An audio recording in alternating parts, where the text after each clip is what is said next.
তিনটি পাত্রে খাবার খাওয়া ইসলাম আমাদের জন্য হারাম করে দিয়েছেন। আপনি এই তিনটি পাত্রে খাবার খেতেও পারবেন না, পানও করতে পারবেন না। এটা ইসলাম আপনার জন্য চিরন্তন হারাম করে দিয়েছেন। আপনি যত ধনী হন, যত টাকা পয়সা ওয়ালা হন না কেন, এই তিনটা পাত্রে আপনি খাবার খাইতে পারবেন না। যদি খান তাহলে আপনি হারাম পাত্রে খাবার খাইলেন, আর হারাম পাত্রে খাবার খাওয়ার কারণে হারাম আপনার ভিতরে ঢুকলো, আর হারাম ঢোকার কারণে আল্লাহ পাক আপনার ইবাদত বন্দেগীগুলো কবুল করবেন না। এক নম্বরে সহিহ বুখারীর 5426 নম্বর হাদিসের মধ্যে বলেন, প্রথম নম্বরে তোমরা স্বর্ণের পাত্রে খাবার খাইতে পারবে না, এমনকি পানও করতে পারবে না। হযরত হুযায়ফা ইবনে ইয়ামিন রাদিয়াল্লাহু তাআলা আনহু বলেন, রাসূল সাল্লাল্লাহু আলাইহি ওয়াসাল্লাম বলেছেন, তোমরা স্বর্ণের পাত্রে খাবে না, পান করবে না। কেন? এটা আল্লাহ পাক কাফেরদের জন্য দিয়েছে। দুনিয়াতে কাফেররা ভোগ করবে, আর তোমরা জান্নাতের মধ্যে ভোগ করবে। আল্লাহ কাফেরদের জন্য দুনিয়াটাকে জান্নাতের মধ্যে সুখ শান্তিময় করে দিয়েছেন। তারা এখানে যা ইচ্ছা তাই করবে, কিন্তু মুমিন হিসাবে এটা আমরা পারবো না, এটা আমরা করতে পারবো না। কারণ আল্লাহ পাক আমাদের জন্য কিয়ামতের ময়দানে কমপক্ষে 10টি পৃথিবীর সমান একটি করে জান্নাত রেখে দিয়েছে। যদি আমরা আল্লাহ পাকের হুকুম আহকামগুলো মেনে দুনিয়া থেকে বিদায় নিয়ে চলে যেতে পারি, আর যদি না মানি, ওদের মতোই যদি আমরা চলাফেরা করি, তাহলে আমরা দুনিয়াটাও হারালাম, আখিরাতটাও কিন্তু আমরা হারিয়ে ফেলবো। এজন্য আল্লাহ পাকের বক্তব্য, প্রথম নম্বরে আমরা খেতে পারবো না স্বর্ণের পাত্রে।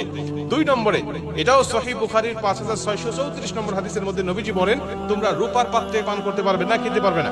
রাসূল সাল্লাল্লাহু আলাইহি ওয়াসাল্লামের স্ত্রী উম্মে সালামা রাদিয়াল্লাহু তাআলা আনহা বলেন, রাসূল সাল্লাল্লাহু আলাইহি ওয়াসাল্লাম বলেছেন, যে ব্যক্তি রূপার পাত্রে কোনো কিছু খেলো অথবা পান করলো, সে যেন তার পেটের মধ্যে জাহান্নামের টকবকে আগুন যেন ঢুকিয়ে দিল।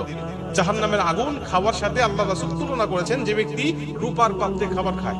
আমরা অনেকেই কিন্তু শখ করে রূপার পাত্র তৈরি করি, এগুলো শোপিস হিসাবে অথবা বাচ্চাদেরকে খাওয়ানোর জন্য কিন্তু আমরা এগুলো বাসায় রাখি, বা এগুলো শখ করে আমরা ক্রয় করি। এগুলো আর করা যাবে না।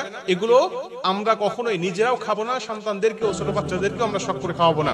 অনেকেই রূপার চামিচ, স্বর্ণের চামিচ, এগুলো কিন্তু আমরা ব্যবহার করি। এগুলো করা যাবে না, কারণ রাসূল সাল্লাল্লাহু আলাইহি ওয়াসাল্লাম এগুলো নিষেধ করেছেন।